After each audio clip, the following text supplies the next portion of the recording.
something, he will deliver. To the Iranian people, President Trump has your back. Help will be on the way. I'm not going to say any more. We said, protest, we're coming to the rescue. Well, that's what we Americans do when we can. And the president, I believe, in all my heart, is going to keep his word because that's what he does. There's nothing like Lindsey Graham and Mark Levin to make you lose your appetite. Perhaps they are a better diet plan than using Ozempic. But nonetheless, unfortunately, Levin and Graham are very likely correct about the U.S. pursuing a regime change war in Iran, something that they've been egging on for months, but honestly, for literally years. So talks with Iranian leaders have all but halted, and Trump is once again considering strikes against Iran. Now, before I give you the details on that, Cenk, your 2 cents. Yeah, they're saying, oh my God, Iran is killing protesters in the streets. That's our job. Wait a minute. So those are the same guys saying that ICE should kill Americans in the street. But if Iran kills protesters in the street, we need to invade them on behalf of Israel. Look, we'll talk about the Iranian government culpability, etc.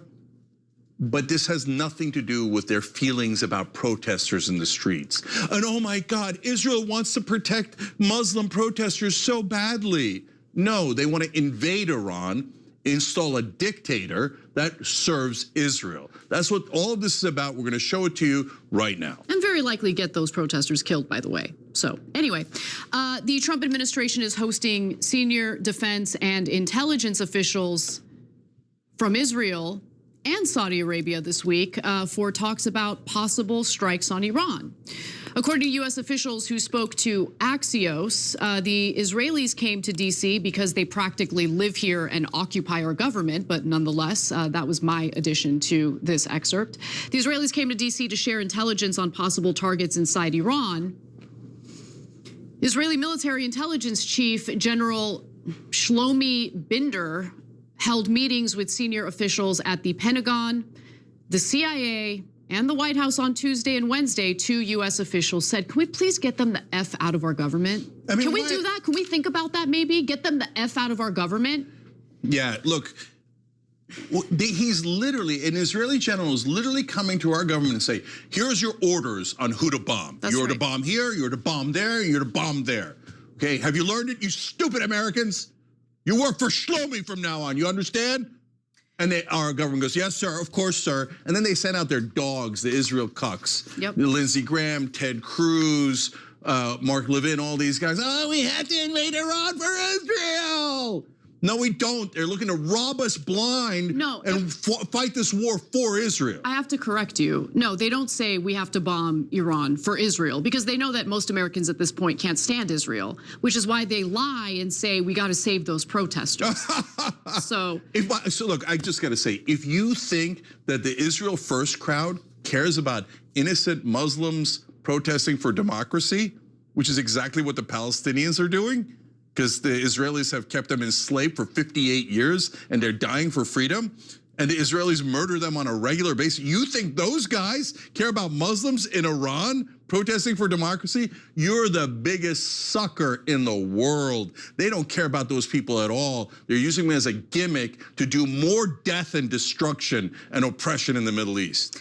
So as for possible targets within Iran, options Trump is now considering include U.S. military airstrikes aimed at Iran's leaders and the security officials believed to be responsible for the killings of protesters, as well as strikes on Iranian nuclear sites and government institutions, the sources familiar with the matter said. So, number one, those responsible for the killings of protesters. So Mossad agents, is that what Trump's going to do? He's going to kill Mossad agents.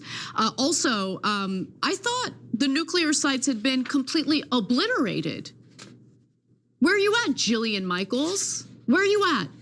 You going to apologize to me?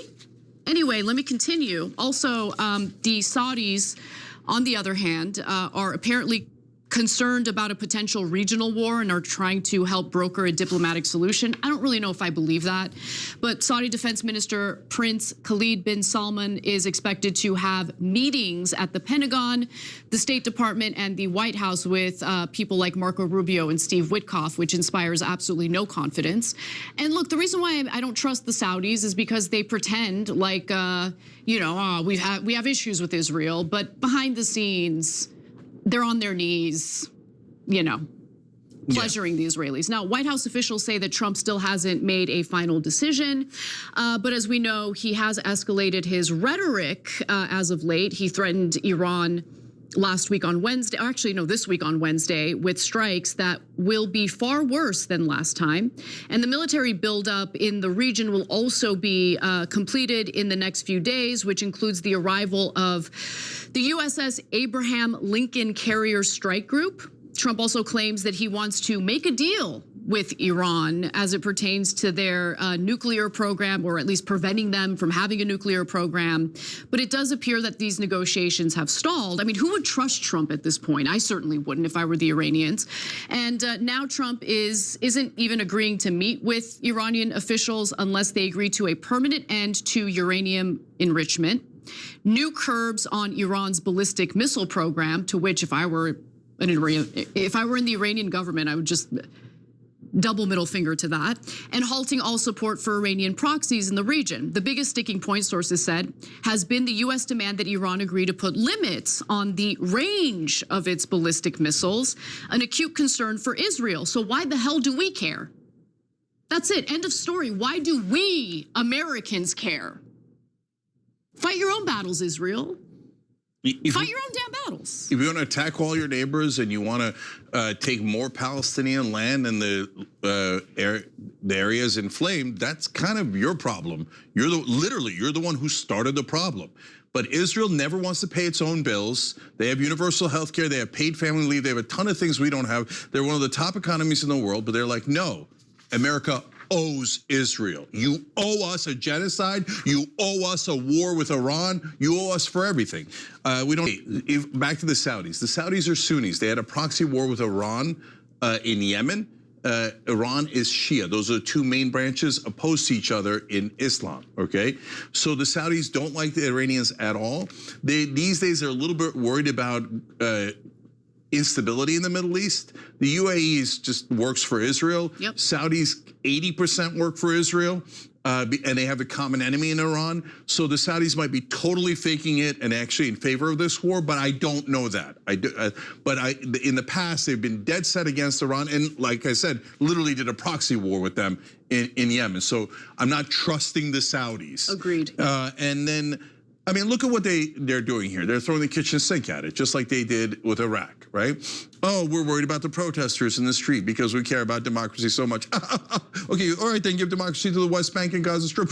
Never! Oh, I thought you cared about democracy. It's such an obvious lie. And then they're like, oh, we're worried about the nukes, just like for Iraq. Oh, they did 9/11. No, they didn't. Oh, it was weapons of mass destruction. Oh, we're going to spread democracy. So when you see the same exact lies, understand that the same liars are spreading them. And by the way, of course, here we go again. Donald Trump promised to be anti-war. Now he's meeting about how he's going to do war on behalf of other countries. So why? Money, money. They made it rain on Trump's orange head. And he's like, oh, the Adelsons, I love them. They give me $330 million. And oh my God, and there's more bribes coming. And we're going to build towers, and they're going to name them Trump Towers. And oh yeah, we'll build them on the graves of Palestinian children. It's going to be great. So look, guys, there's got to be consequences. If there aren't political consequences in America, our politicians will always betray us. Why? Because the whole system's built on money. Because of money in politics, the Israelis can bribe Biden, which they most definitely did, his #1 donor. But people don't know this because mainstream media literally actively hides these facts to protect their beloved Israel. #1 career donor for Joe Biden was Israel. #1 career donor for Donald Trump is Israel. #1 career donor for Mike Johnson and Hakeem Jeffries and Chuck Schumer are all Israel. And Mitch McConnell, Israel. It's always Israel. And so what do?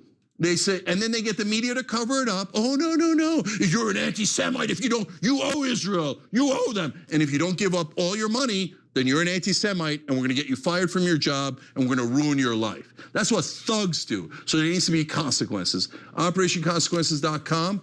We launched that. All it is if they take money from the Israeli lobby or they give our money to Israel, vote them out. Vote them out in your primaries. Republicans, go to your own primaries. Democrats, go to your own primaries. Vote them all out. OperationConsequences.com. If there are not political consequences, these politicians will universally support Israel because they get bribed to do so. And they will always screw us over. Do we have a democracy or don't we? No one here in America wants to go to war in Iran for Israel. No one. If they make us do this war, which they almost certainly will, you should vote on every bum that says, oh, we need to give more money to Israel. You need to work harder. You need to work a second shift because we got to send your money to Israel to commit more war crimes. So not another dollar to Israel. Enough. So it's obvious that our politicians want to have this country be occupied just like the Palestinians are.